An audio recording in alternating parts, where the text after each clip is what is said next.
India தேசத்திற்காக, தமிழ்நாட்டுக்காக, ஒவ்வொரு மாவட்டத்துக்காக நாங்கள் ஜெபம் பண்ண போகிறோம். அதில் முதலாவது கன்னியாகுமரி மாவட்டத்துக்காக ஸ்தோத்திரையா.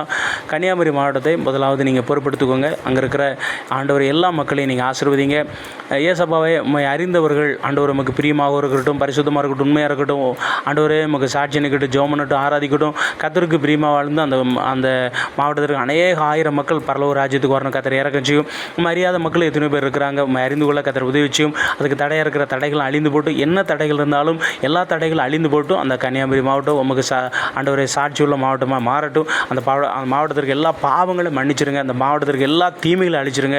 எல்லா மக்களும் ஒற்றுமையாக உமக்கு பிரியமாக சாட்சியாக இருந்து ஒரு கூட்டம் ஆண்டவரே அந்த மக்கள் எல்லாம் பரலோக ராஜ்யத்துக்கு வர கர்த்தர் உதவிச்சும். எங்கள் தேசத்தில் முதலாவது எங்களுடைய மாவட்டத்தில் முதலாவது தோமாங்கிற ஊழியக்காரர் வந்து கால வச்சிருக்கா. அதனால் அந்த மாவட்டம் ரட்சிக்கப்பட்டு பரலோக ராஜ்யத்துக்கு சாட்சியுள்ள மாவட்டமாக மாறும்படி அங்கே இருக்கிற ஊழியர்கள் குடும்பங்கள் எல்லாத்தையும் ஆசீர்வதிக்க முடியும். இயேசுவின் நாமத்தில் ஜெபிக்கிறோம் நல்ல பிதாவே.